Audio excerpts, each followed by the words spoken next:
how to add VHS effect to Roblox Studio. So that's what I'm going to show you guys in this super quick and easy tutorial. So without further ado, let us begin. Before we start going to Roblox Studio, what you need to do first is go down to the description below, and where you'll be redirected to a download page for the VHS effect. So it's this one right here. You'll be redirected here in this page.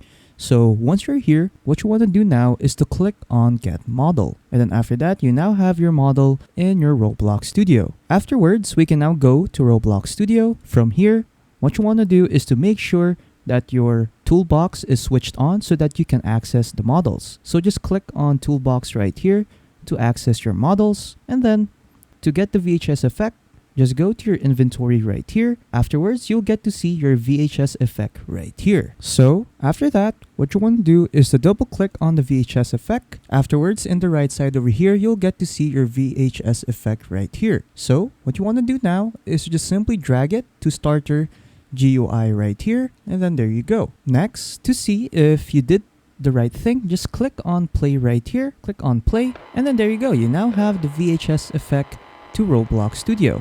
And after that, that's pretty much it. So yeah, that's pretty much it on how to add VHS effect to Roblox Studio.